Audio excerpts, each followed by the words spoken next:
Hi, this is Ren, and this is All Walks of Film. For time reasons, and because everyone talks about this category the most, I'm gonna make this one brief. I'm just clumping them all together. First up, we have Best Supporting Actress. Viola Davis is poised to win because she's a consistently great actress. She won a Tony back in 2010 for the same role on stage, and if Birdman is any indication, most voters love the theater.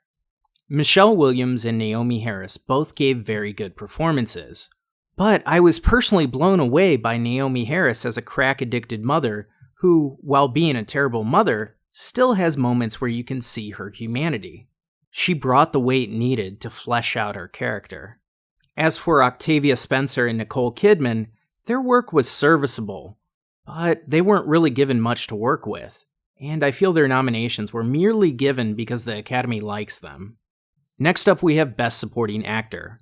Mahershala Ali is pretty much locked in for this one. When you think drug dealer, Juan probably doesn't come to mind. Most likely because you aren't thinking about a real person. But Juan is someone special, a wonderful, caring human being that takes care of young Chiron, so that he can at least have one good role model in his life. Jeff Bridges seems to be doing the Rooster Cogburn performance again in Hell or High Water, and I really would have preferred a nomination for Ben Foster, the real standout performance from that film. Lucas Hedges is great for what the role is, but I still feel he has some growing to do as an actor before he wins an Oscar. Dev Patel was also a serviceable performance, but nothing remarkable. I would have preferred if Sunny Pawar was nominated as young Saru. And I haven't seen Nocturnal Animals, but it's nice to see the Academy is warming up to Michael Shannon, whose only other nomination was Best Supporting Actor in Revolutionary Road. Next up, we have Best Actor.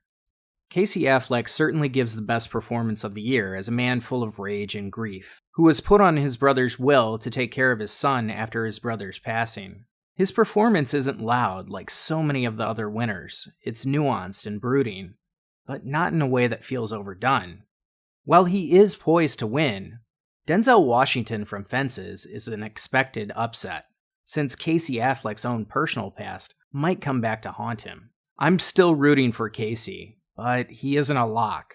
It's also nice to see Andrew Garfield nominated for his performance in Hacksaw Ridge as a pacifist country bumpkin, but I really would have liked to see his performance in Silence be nominated instead. Ryan Gosling is another actor that might sneak in to steal Casey Affleck's spotlight, since La La Land has so many nominations.